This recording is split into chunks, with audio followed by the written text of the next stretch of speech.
Good morning biology के दीवानों, मेरे दीवानों नहीं, बायोलॉजी के दीवानों। कहना मेरी मानो, तुम सबों में वो आग है अपने अंदर की, तपिश को पहचाने। राइट। लास्ट क्लास में हम लोगों ने रिप्रोडक्शन शुरू कर दिया था। कुछ बातें जो ज़िंदगी चलाने के लिए, ज़िंदगी को इकोसिस्टम में बरकरार रखने के लिए जो ज़रूरी थी, उसके बारे में डिस्कस भी कर लिया था। अब आगे हम लोग पढ़ेंगे टाइप ऑफ रिप्रोडक्शन। तो बेसिकली ये दो तरह का होता है, ए sexual reproduction and second one sexual reproduction. ठीक है। टाइप ऑफ रिप्रोडक्शन में हम आज पढ़ेंगे दो तरह का रिप्रोडक्शन होता है, असेक्सुअल रिप्रोडक्शन और सेक्सुअल रिप्रोडक्शन। अब ये भाई रिप्रोडक्शन क्या है? बेसिकली हम अगर मानव जाति है, मानव जाति के इकोसिस्टम में जो बढ़ रहा, अगर सिर्फ मानव जाति की बात करें तो हम देखते हैं कि हाँ भाई, एक कपल है जिसकी शादी होती है, हस्बैंड वाइफ है, एंड देन आफ्टर एक बेबी बॉय बेबी गर्ल दुनिया पे आती है आफ्टर मैरिज के 9 महीने के बाद, या जो भी इंटरवल हो। बट बेसिकली एक बच्चे जो माँ के वॉर्म में होते हैं वो 9 महीने होते हैं। जैसे मैं हूँ या कोई भी हो, अपने माँ के वॉर्म में होंगे, पेट में होंगे तो 9 महीने का वो पूरा साइकिल है, लाइफ साइकिल के कैसे कैसे उनका जाइगोट से फर्टिलाइजेशन होने के बाद कैसे कैसे उनका वीक टू वीक डेवलपमेंट होता है। राइट। तो अगर बहुत पहले अगर हम लोग टेलीविज़न की बात करें, अगर टेलीविज़न में हम लोग देखते थे पुरानी मूवीज़ में, तो दिखाता था ससुरा दूध फूल ऐसे से टकराया, फिर दिखा देता था कि छोटा सा बच्चा आंगन में आ गया। फिर नहीं तो ससुरा दिखाया करता था क्या, कि तालाब में दो ठो क्या बत्तख जो है या हंस का जोड़ा आपस में चोंच से चोंच टकराया और ससुरा एक तो बच्चा आ गया। ये साला कौन सा जादू है रे भाई? ऐसा जादू तो बाप रे बाप कहीं कोई देखा भी नहीं होगा। कोई कर सकता है? दूठो चला यहाँ पेड़ के पास चले जाओ और बोलो कि भैया 5 ठो आदमी मिलकर दूठो पेड़ को सारा ससुरा टकराओ, तो क्या होगा? सारा का सारा पत्ता गिर जाएगा और जितना फ्रूट्स होगा सब गिर जाएगा। ससुरा नया पौधा तो निकलने से रहा है ना। और दूठो बत्तख को आज के डेट में भिड़ा दो, नहीं तो साला चोचे मार के आपस में लड़ लेगा, एक दूसरे को मार देगा। तीसरा तो आने का चांस ही नहीं है। मतलब ये पता चला कि सब भैया जो टीवी में दिखा रहा है वो रियल नहीं, रियल लाइफ है, रियल लाइफ, तो उस पर ध्यान नहीं देना। दूसरी चीज़ कि भैया जो टेलीविज़न में दिखा रहा है वो मैसेज सही दे देता है, कभी कभी वो तरीका गलत था कि पेड़ से पेड़ टकराया और एक नया दुनिया में आ गया, तो तरीका गलत है। बट ये मैसेज है कि भैया पेड़ में भी रिप्रोडक्शन होता है। उसने दिखाया कि हंस का जो जोड़ा था, दोनों आपस में चोंच से चोंच लड़ाया, एक नया वजूद में आ गया। वो तरीका गलत था बट मैसेज सही है कि हंस के जोड़े में या एनिमल्स में आपस में जब कपल्स आते हैं, कपल्स मीन्स एक मेल पार्ट एक फीमेल पार्ट जब आपस में मिलते हैं तो रिप्रोडक्शन की प्रोसेस, बायोलॉजिकल प्रोसेस होता है बॉडी के अंदर, और देन एक न्यू ऑफस्प्रिंग का वजूद में आना, है ना। मैसेज सही था। तो इसी को हम कहेंगे कि दो तरह का रिप्रोडक्शन होता है। एक, हम अगर ह्यूमन बीइंग की बात करें तो ह्यूमन बीइंग को रिप्रोडक्शन के लिए एक कपल चाहिए, अल्टरनेट सेक्स चाहिए, मींस कि अगर हम मेल है तो फीमेल चाहिए, अगर फीमेल है तो मेल पार्टनर चाहिए। राइट। रिप्रोडक्शन के लिए एक नया प्रजाति, ये एक नया वजूद में लाने के लिए। पर प्लांट के केस में एक प्लांट को अगर दूसरे प्लांट के करीब भी ले आओ तो क्या प्लांट में जो ग्रोथ हो रहा है, जो मूवमेंट हो रहा है, वो क्या होता है? सीधे ऊपर की तरफ ग्रोथ हो रहा है एक लिमिटेशन के लिए। एक दूसरे से आकर थोड़े ना ईद का गले मिल लेंगे, आओ अरे बरगद साहब, हम पीपल साहब, आओ मिल लेते हैं, ऐसा थोड़े ना होता है। ऐसा होता है क्या? हमने अभी बताया ना कि दो पेड़ को आपस में मिला दोगे तो ससुरा जितना पत्ता है सब गिर जाएगा और जितना फ्रूट्स है सब गिर जाएगा, और नया क्या आएगा वजूद में कि और नुकसान हो जाएगा, लॉस हो जाएगा। तो यहाँ पे ये लॉजिक समझ में आया कि पेड़ पौधे के केस में रिप्रोडक्शन होता है बट वहाँ पे उनको पार्टनर की जो ज़रूरत है वो नहीं है। क्लियर? क्लियर? अब अगर है भी, अगर हम आगे हायर क्लासेस में पढ़ेंगे तो है भी, तो वो पॉलिनेशन के थ्रू मेल पार्टनर से फीमेल पार्टनर में कैसे आता है? मतलब एक दूसरे से जाकर मिल नहीं सकते हैं प्लांट के केस में।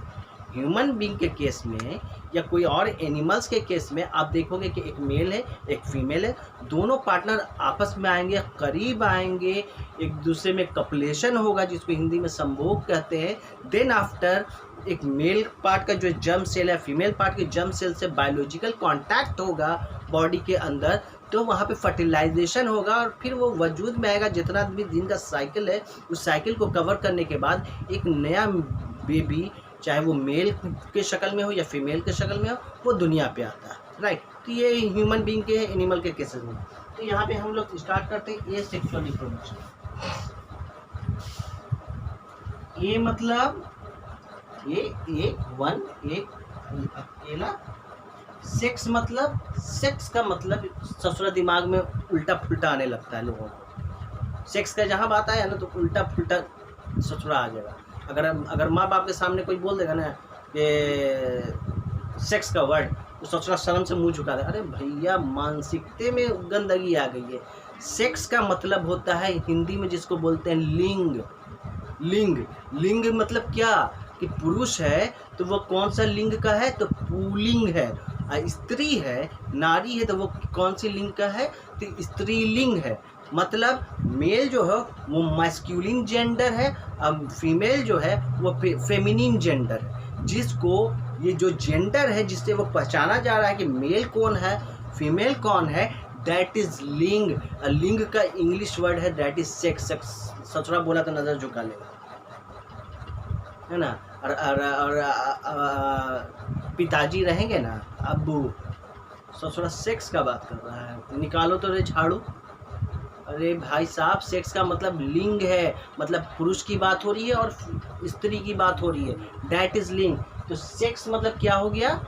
अभी हम कहीं कोई भी एग्ज़ाम होता है तो अगर कोई पर्चा मिलता है भरने के लिए या कहीं जाते हैं कोई एग्ज़ाम भरने के लिए, तो एक फॉर्म मिलता है। तो फॉर्म में नेम रहता है, रिलीजन रहता है, एज रहता है, सेक्स रहता है। तो वहाँ पर शर्मा जाते हैं कि हाँ ससुरा का लिख दिया है, शर्मा जाते हैं कि भरते हैं। तो क्या मतलब है, सेक्स का मतलब हो गया कि मेल या फीमेल की बात हो रही है। मेल है तो वहाँ पे एम में टिक मारेगा, फीमेल है तो एफ में टिक मारेगी, है ना।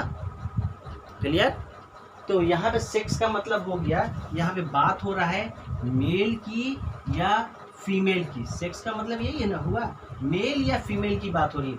ये मतलब एक मेल की बात होगी या फीमेल की बात होगी, किसमें, ए सेक्सुअल रिप्रोडक्शन में एक मेल की बात होगी या फीमेल की बात होगी। मतलब कोई एक पार्टिसिपेट करेगा रिप्रोडक्शन प्रोसेस में, बायोलॉजिकल प्रोसेस में। मतलब such type of reproduction in which only one parent cell are involve in reproduction process, that such type of reproduction is called asexual reproduction. Clear. ये मतलब एक, सेक्स मतलब mail और female. तो such type of reproduction in which one single parent are involved, that is asexual reproduction. Clear. जहाँ एक single parent involve होंगे, चाहे माता जी हो चाहे पिताजी हो, वो उस तरह के रिप्रोडक्शन को कहेंगे आसेक्सुअल रिप्रोडक्शन। और ये ससुरा जो होता है ये माइक्रो ऑर्गेनिज्म में होगा, माइक्रो ऑर्गेनिज्म में होता है और कुछ प्लांट्स में होते हैं, कुछ रेयर प्लांट्स में होते हैं। तो आसेक्सुअल रिप्रोडक्शन कहाँ होता है, तो भैया ये होता है माइक्रो ऑर्गेनिज्म में, छोटे छोटे जीव जंतु को जिसको नेकेड आई से नहीं देखा जा सकता, या कुछ प्लांट्स में होते हैं। ससुरा मानव में एसेक्सुअल नहीं होगा। एसेक्सुअल होगा तो अकेला क्या करेगा, वो चादर तान के सोया रहेगा और कुमार सानू का गाना सुनता रहेगा, देवदास बन जाएगा। पर ससुरा कोई जनरेशन नहीं आएगा। ये मतलब तो एक अकेला वो क्या करेगा, देवदास बन के जिंदगी काट देगा, ख़त्म हो जाएगा। कुछ हो पाएगा, जनरेशन बढ़ेगा सॉरी, नहीं होगा। इसीलिए असेक्सुअल रिप्रोडक्शन कुछ प्लांट्स में होते, माइक्रो ऑर्गेनिज्म में होते। क्यों, क्योंकि अ सिंगल पेरेंट इन्वॉल्व होती है उसमें। समझ में आ गया। आगे पढ़ेंगे एसेक्सुअल रिप्रोडक्शन कितने तरह का होता है। ये सेक्सुअल हो गया। दूसरा टाइप है रिप्रोडक्शन का, वो हमारा क्या है, सेक्सुअल।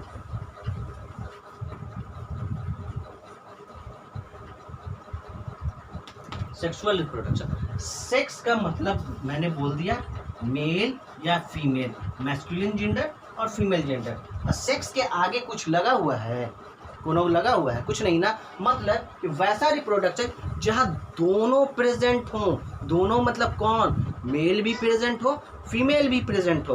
तो जब दोनों प्रेजेंट होंगे वैसे बायोलॉजिकल प्रोसेस में जहाँ पे मेल भी प्रेजेंट हो फीमेल भी प्रेजेंट हो और उनके मिलने से कपुलेशन से एक नया वजूद ऑफ स्प्रिंग आ जाए, that such type of reproduction is sexual reproduction. Clear है? कोनो रॉकेट साइंस थोड़े ना है। छोटा छोटा बच्चा को सब बोलता है ना तुम्हारा बाबू आने वाला है, ऊपर वाला देगा, अल्लाह देगा, भगवान देगा। अल्लाह भगवान तो देगा, पर जरिया तो यहाँ बाबू ये है ना, सेक्स मेल और फीमेल है। दोनों जब आपस में मैरिज होगी, शादी होगी, आपस में कांटेक्ट होगा, कॉपुलेशन होगा, देन बायोलॉजिकल प्रोसेस होगा।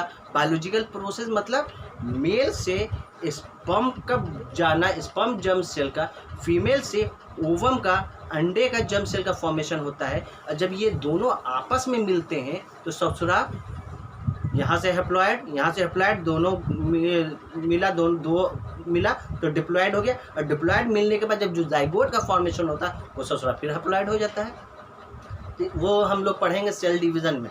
सेल डिवीज़न जब होगा उसको कवर कर लेंगे कि कैसे कैसे डिवीज़न बॉडी के अंदर होता है, कैसे कैसे डिवीज़न रिप्रोडक्शन के प्रोसेस में होता है। दो तरह का हमने पढ़ा था, माइटोसिस और मियोसिस, उसको क्लियर करेंगे कॉन्सेप्ट को।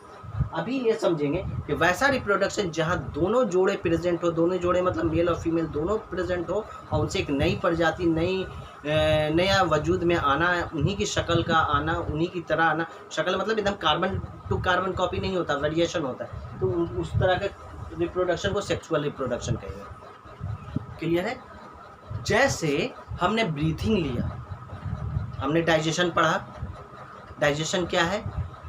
ह्यूमन बीइंग के लिए या किसी भी एनिमल्स के लिए वो रिक्वायरमेंट है। रेस्पिरेशन पढ़ा हमने, सांस ले रहे हैं, हम ले रहे हैं, प्लांट ले रहे हैं, कोई वो रिक्वायरमेंट है। ठीक है? फिर एसिमिलेशन हुआ, जो खाया वो बॉडी में एसिमिलेट होकर एनर्जी के बन के पूरे बॉडी में सेल तक गया काम करने के लिए, वो रिक्वायरमेंट है। एक्सक्रीशन हुआ, ट्रांसपोर्टेशन, जो खाना बना वो एनर्जी की शक्ल में पूरे बॉडी में ट्रांसपोर्ट हो गया, हार्ट के थ्रू ब्लड में मिलकर, वो रिक्वायरमेंट है ह्यूमन बॉडी के लिए। सिमिलरली जो खाया और वेस्ट प्रोडक्ट हमारे बॉडी में बना, चाहे ह्यूमन बीइंग में चाहे प्लांट में, उसको बॉडी से एक्सक्रीट आउट करना, वो हमारा रिक्वायरमेंट है। अगर ये सारी प्रोसेस ना चले तो हमारी जीवन लीला समाप्त हो जाएगी, प्लांट की जीवन लीला समाप्त हो जाएगी, माइक्रो ऑर्गेनिज्म की जीवन लीला समाप्त हो जाएगी। कहने का तात्पर्य ये है कि इस ब्रह्मांड के पृथ्वी का जो भी चीज़ है, चाहे वो माइक्रो ऑर्गेनिज्म हो, चाहे हायर एनिमल्स हो, हम लोग हो, अगर ये सारी प्रोसेस ना हो, digestion, respiration, excretion, transportation, assimilation, absorption, तो हमारी जीवन लीला समाप्त हो जाएगी। इकोसिस्टम की कल्पना नहीं किया जा सकता है।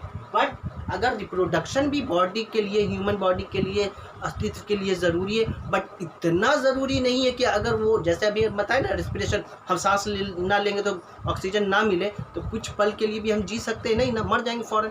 खाना ना मिले तो क्या होगा, कुछ देर के बाद, कुछ दिन के बाद हम लोग मर जाएंगे।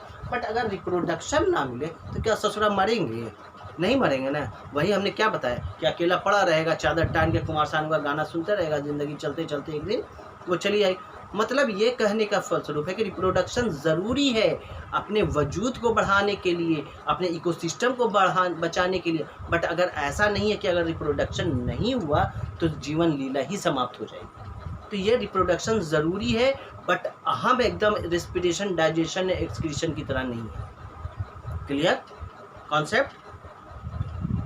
अरे क्लियर हुआ तो भैया चैनल को सब्सक्राइब कीजिए। Thank you so much.